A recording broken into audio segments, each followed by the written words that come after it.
अस्सलाम वालेकुम नाजरीन, आपकी खिदमत में हाज़िर है मुदस्सिर हुसैन और आप देख रहे हैं मेरे यूट्यूब चैनल मुदस्सिर हुसैन। नाजरीन, आज एक ऐसे घर में मौजूद हूँ, मेरे सामने एक बहन भी मौजूद है। वालेकुम सलाम। अच्छा, मेरी बहन कैसी हो? ठीक है भाई। अच्छा मेरी बहन, आप अपनी हकीकत हमारे नाजरीन को बताएं। भाई मैं घर में बहुत परेशान हूँ। मेरे मियाँ जो है मंजूर हैं, काम नहीं कर सकते। मैं खुद फैक्ट्री में जाती हूँ। मेरी बेटी की बाजू टूटी हुई है, रेंट पे हम रहते हैं। हम इतनी नहीं कर सकते घर में, और मेरी खुद कमर का मसला है। तो इतना ज़्यादा बिल आ जाता है, हम लोग बहुत ज़्यादा मजबूर हैं। हम आपसे मदद करना चाहते हैं, करवाना चाहते हैं।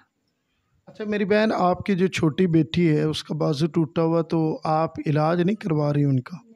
हम ये पैसों की वजह से अजरा के पास नहीं जा रहे। एक बार गई, उन्होंने कहा 500 रुपया एक पट्टी का लगेगा, पर मैंने कहा मैंने नहीं करवाना। वो मेरी बच्ची बहुत ज़्यादा ही रोती है, सोती भी नहीं है, बड़ी परेशान करती है मुझे। मेरा खुद कमर का मसला है, मैं इतना नहीं जा सकती बाहर।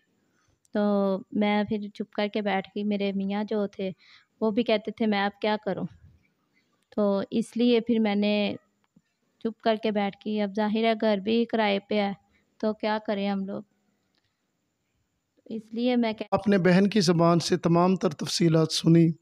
इनकी दो बेटियां हैं, एक छोटी बेटी है, ज़ाहिर सी बात है उसका बाजू टूट गया है। ये बहुत ज़्यादा बहन तकलीफ़ में है और परेशानी में है।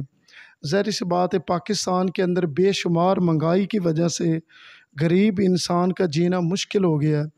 जो लोग इस बहन के साथ मदद करना चाहते हैं पाकिस्तान से बाहर, जितने भी लोग मेरी वीडियो देखें, मेरी गुजारिश है कि इस बहन के साथ अल्लाह की रज़ा के लिए तामन करें, क्योंकि ये 500 रुपये से परेशान है।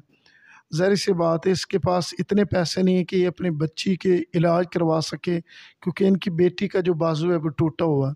अच्छा मेरी बहन, ये जो घर है इसका कितना रेंट आप देती हो? इसका मैं 6,000 देती हूँ, और बिल पड़ के मुझे 11-12 हज़ार में पड़ जाता है। पानी का भी बिल, गैस नहीं लगी हुई, सिलेंडर भरवाती हूँ। तो मेरी बहन, कितनी मुश्किल से गुजारा चल रहा है। बहुत ज़्यादा मुश्किल है, ज़ाहिर है बंदा खाए या पिए या किराए बिल दे, क्या बंदा करे। तो आज तो मेरे पास खुद भी पैसे नहीं थे। आज मैं 50 रुपये का आटा ला के का आटा बना लेके आई हूँ और रोटी बनाने लगी हूँ, तो इसलिए मैं परेशान थी। नाजरीन, तमाम तर तफसीलात आपने बहन की ज़बान से सुनी। जिस भाई ने मेरा नंबर लेना होगा तो इस बहन को नंबर मैं उसे दे दूँगा। वो ख़ुद अल्लाह की रज़ा के लिए जितना मुमकिन हो सके इस बहन के साथ तामन करें। इसी वीडियो के साथ मुदस्सिर हुसैन को दीजिए इजाज़त। अल्लाह ने